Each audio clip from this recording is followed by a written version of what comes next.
दो बचपन के दोस्त थे। दोनों साथ में पढ़ाई किया करते थे और उन दोनों का सपना एक ही था। दोनों का सपना ये था कि वे बड़े होकर देश की सेवा करना चाहते थे। उन दोनों ने अपने इस सपने को पूरा करने के लिए कड़ी मेहनत की और आखिर दोनों ने अपना सपना पूरा किया और सेना में भर्ती हो गए। बहुत जल्द इन्हें देश सेवा का अवसर भी प्राप्त हो गया।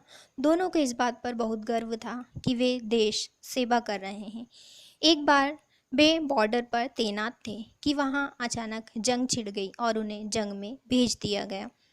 जंग में दोनों ने बहुत बहादुरी के साथ दुश्मनों का सामना किया, लेकिन जंग के दौरान उनमें से एक दोस्त बुरी तरह से घायल हो गया।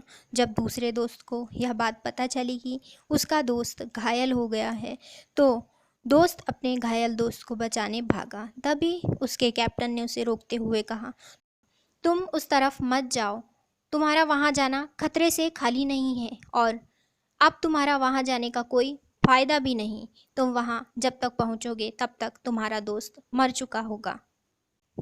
लेकिन दूसरे दोस्त ने अपने कैप्टन की बात को नज़रअंदाज किया और वह नहीं माना और तुरंत अपने घायल दोस्त को बचाने चला गया। थोड़ी देर बाद जब वह दोस्त वापस आया तो उसके कंधे पर उसका दोस्त था, लेकिन वह मर चुका था।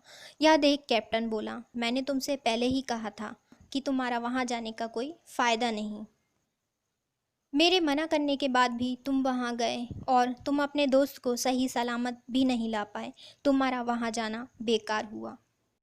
तब उस सैनिक दोस्त ने कहा, नहीं सर, मेरा वहाँ अपने दोस्त को लेने जाना बेकार नहीं हुआ। जब मैं वहाँ उसके पास पहुँचा तो उसने मेरी आंखों में देख मुस्कुराते हुए कहा, दोस्त, मुझे यकीन था तुम ज़रूर आओगे। ये उसके अंतिम शब्द थे। मैं उसे बचा तो नहीं पाया, लेकिन उसका मुझ पर और मेरी दोस्ती पर जो यकीन था उसे मैंने हमेशा के लिए बचा लिया।